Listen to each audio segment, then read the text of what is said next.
प्रश्नावली 8.2 कक्षा 8 का छठा प्रश्न हम करने जा रहे हैं। छठा प्रश्न में सेल के दौरान एक दुकानदार है, होली दीपावली ईद पर जिस प्रकार से सेल चल रही है उसमें सेल चल रही है, सभी वस्तुओं पर अंकित मूल्य पर 10% छूट देता है। वे जो भी अंकित मूल्य लिखा हुआ, प्रिंट रेट लिखा हुआ है, उस पर 10% की छूट देता है। अगर मान लीजिए कि 100 रुपए का वस्तु 100% है, उसमें वे 10% छूट देगा, यानी 90% में ही बेचेगा। जींस का जो मूल्य है 1450 रुपये है। दो कमीज हैं जिस पर अंकित मूल्य कितने, प्रत्येक का अंकित मूल्य कितना है 850 रुपये है। एक का 850 रुपये है, दो के आपके 1700 रुपये बन गई।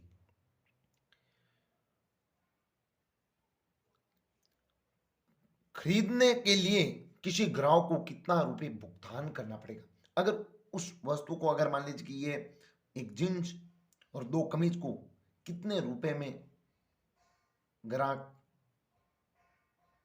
खरीदेगा या कितने रुपए उसको पे करना पड़ेगा। सबसे पहले मैं आपको छोटी चीज बता देता हूं। अगर मान लीजिए कोई वस्तु 450, इसका ये क्रय मूल्य बेचा गया, विक्रय मूल्य 450 है, उसको लाकर 460 रुपये में बेच दिया, तो आपका 10% का नहीं, 10 रुपये का लाभ हो। अगर मान लीजिए 100% में खरीदा, उसको 110% में बेच दिया, तो कितना प्रतिशत लाभ हुआ? 10% लाभ हुआ, हुआ नहीं हुआ?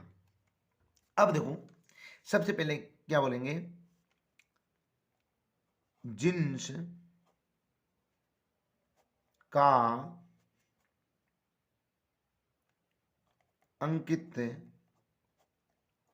मूल्य 1450 रुपये, ये 100% के बराबर है।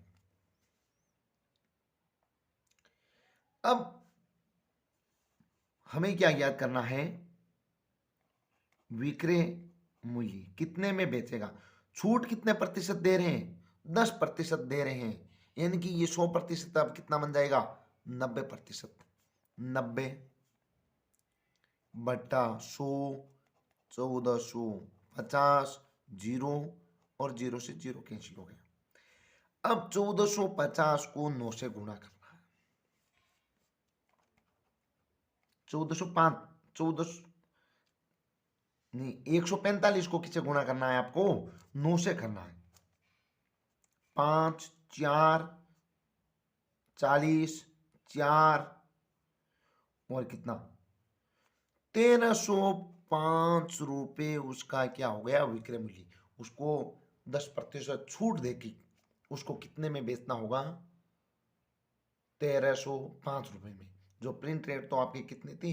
1450 रुपये थी, और 10% को छूट दिया, तो उसको कितने रुपए में बेचेगा? 1305 में। तो अब आपको क्या है, कमीज, दो कमीजों का मूल्य, ए का कितना है? 850, तो दो का कितना हो जाएगा? जीरो, जीरो, 1700 रुपये हो जाएगा। इस पर भी ये कितने, 100% के बराबर है। हमें कितना प्रतिशत ज्ञात करना है? 90%, क्योंकि हमें 10% छूट दे रहा है। जो अंकित मूल्य पर कितने प्रतिशत छूट दे रहा है? 10% छूट दे रहा है। तो आप क्या है, विक्रय मूल्य 90, 100 और 1700, जीरो, जीरो। अब आपको क्या है, 17 को 90 से गुणा कर दो, या 90 को 17 से, जीरो, जीरो, 63, 6 और 9 और 6 15, 1530 रुपये। कितना? 1530 रुपये। अब ग्राहक को भुगतान आपके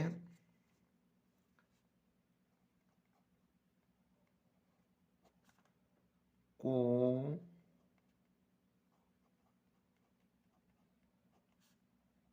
करना पड़ेगा। अब ये जींस का कितना दे रहा है, 1305, और आपके दो कमीजों का कितना दे रहा है, 1530। अब देखो इनको जोड़ दो, 5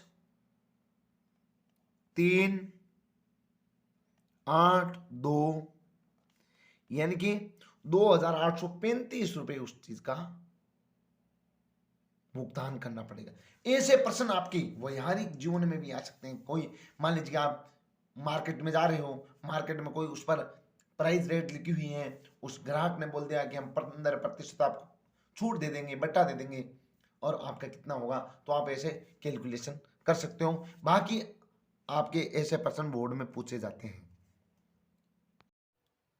7वां प्रश्न, एक दूध वाले अपनी 2 भैंसों को 20,000 प्रति भैंस की दर से बेचा, यानी कि उसने खरीदा कितने में, यानी क्रय मूल्य हमें मालूम नहीं, लेकिन विक्रय मूल्य ये का कितना है, 20-20 रुपए में, 20-20 हजार रुपए में बेची।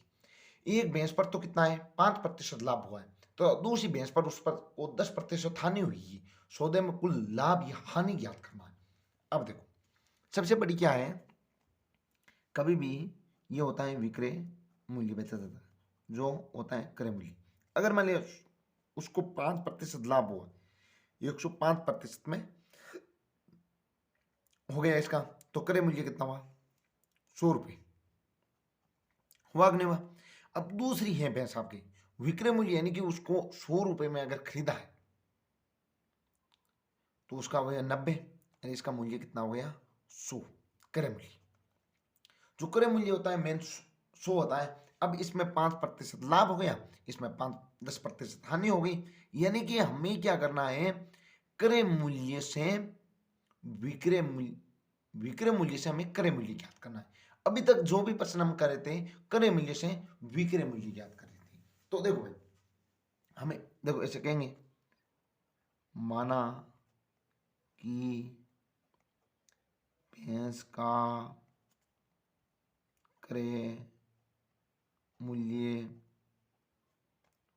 100 है, 100% आप लिख सकते हो, तो वे विक्रय मूल्य उसका कितना हो जाएगा, 105। अगर हानि है तो हानि। अब हमें क्या याद करना है,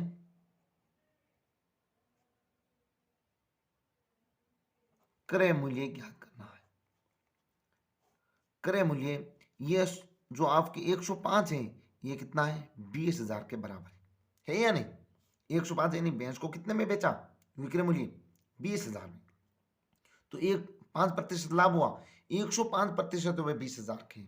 तो आपको क्या करना है, विक्रय मूल्य ज्ञात करने के लिए 100 जो 5 है आप नीचे रखोगे, ऊपर आप कितने रखोगे, 100 वाले हमें ज्ञात करने हैं ना, और ये 20,000 रुपये यहाँ रख दिया। अब इसके भी अंत में 5 आ रखा है, और इसके अंत में भी 5 आ रखा है, चाहे इसको इसके कर लो। देखो इसमें भाग गया 21 बार, 5 का भाग इसमें भी जाएगा, 5 का भाग इसमें भी जाएगा, यार इसमें कितनी बार जाएगा, 20 बार। बिल्कुल एकदम नॉर्मल है, क्योंकि इसमें 5 आ रखा है, इसमें 0 आ रखा है, तो 5 से कट जाएगा। 20 को इसे हम गुणा करेंगे तो आपके कितना हो जाएगा, ये है 2 को 4 से कर दिया, अब 0 कितना हुआ, 1 2 3 4 5, 1 2 3 4 5। अब हमें क्या है, भाग किसका देना है, 21 का, और वैसे 21 का आप पहाड़ा बनाने जानते हो तो पहाड़ा बना लो, जिस प्रकार से 21 21 दूने 42, 21 63, 21 इसमें 21 और जोड़ दो, ऐसे जोड़ते जाओ भाई, 21 42 42 में 21 63 हुआ, 63 में फिर क्या है, क्या आपकी क्या है, कुछ आसानी हो जाएगी। आपके 21 जोड़ देंगे 4 और 8 84, 84 में फिर 21 जोड़ देंगे तो आपके 5 और ये 105 हो जाएगा, आपकी ये 10 हो गए ना। और अब इसको जोड़ेंगे तो 21 को 126 हो जाएगा, 126 हम फिर 21 को जोड़ देंगे, 7 4 1, फिर 21 को जोड़ देंगे 8 और 6 1, फिर 21 को जोड़ देंगे 9 8 1 110। ये 21 का पहाड़ा बन गया नॉर्मली। 21 21 इस प्रकार से हम जोड़ के कर दें ताकि आपके भाग में आसानी लगे। देखो भाग कितनी बार गया, एक बार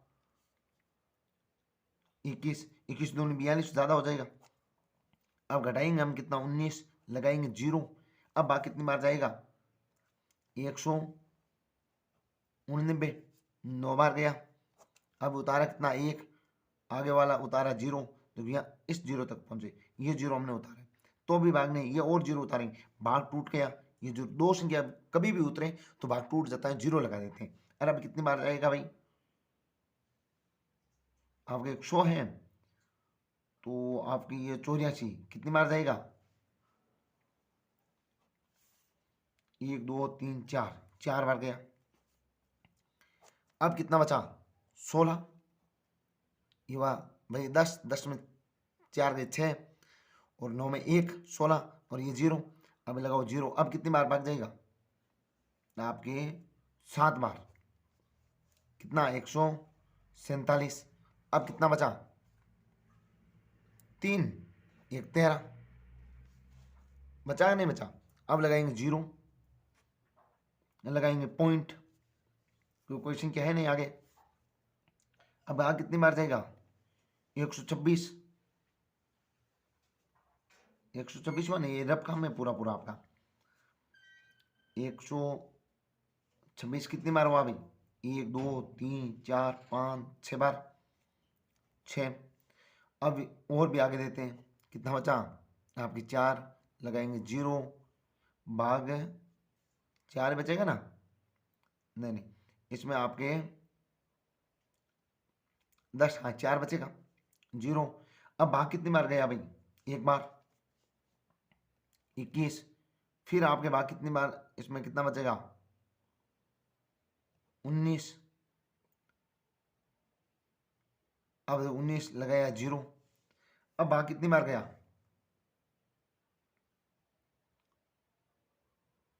9 बार गया।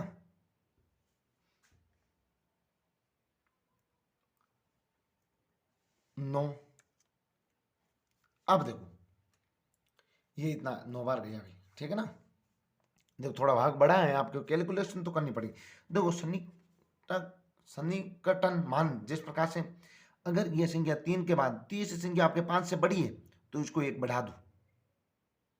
सन्निकट मान है जो किसको बोला जाता है भाई कि 3 तक भाग दो पॉइंट के बाद में। और अगर मान लीजिए कि आपकी संख्या ये 5 से बड़ी है तो इसको आगे वाली संख्या को 1 कर दो, बढ़ा दो। तो आपकी क्या है 19,047 और ये 19,047.2 कर देंगे।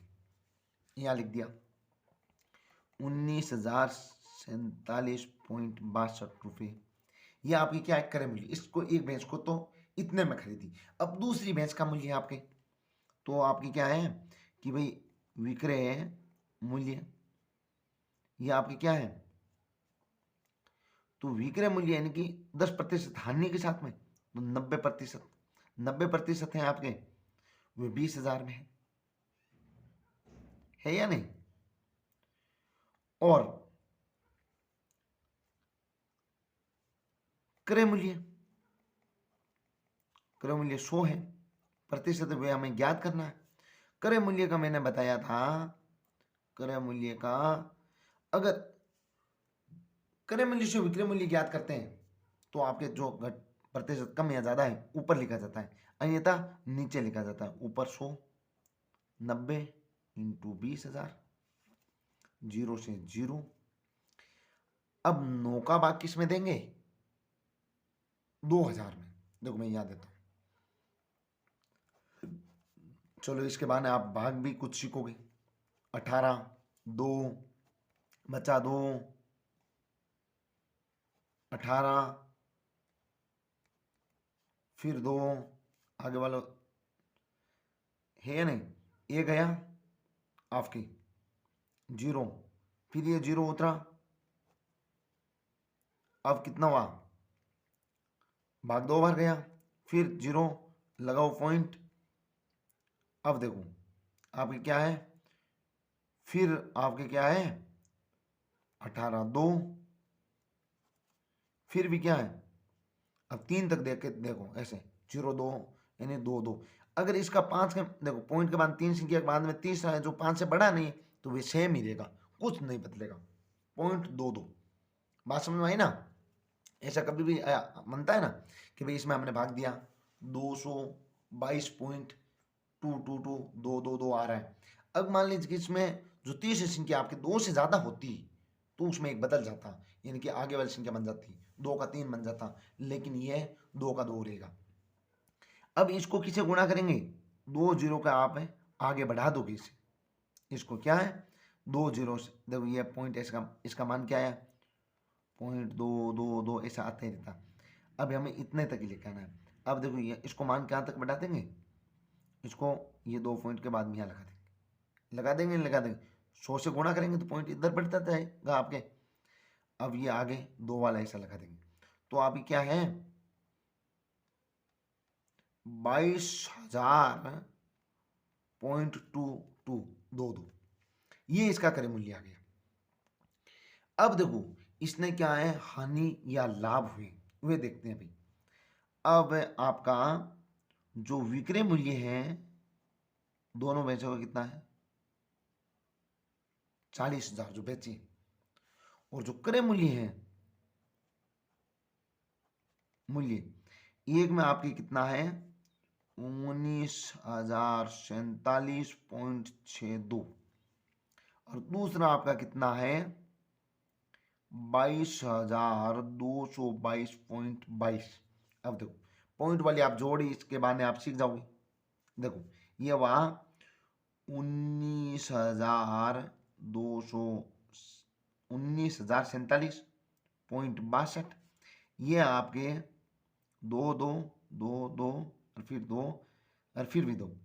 अब देखो ये 22,222.22, 4 8 पॉइंट आपके 7 और 2 9,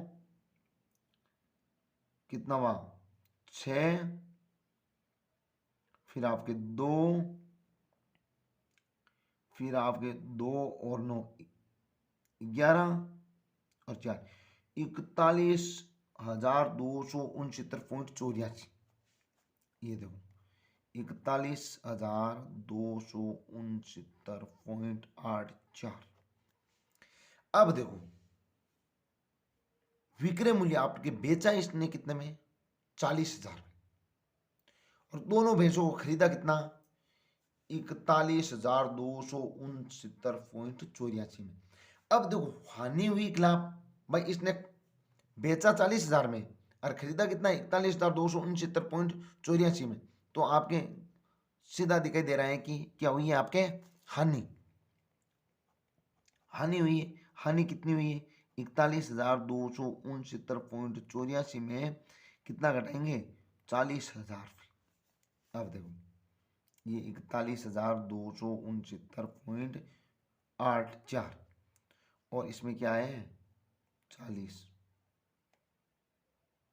0 0 4 8.962 1, यानी कि 1,269.84 रुपए की हानि हुई है।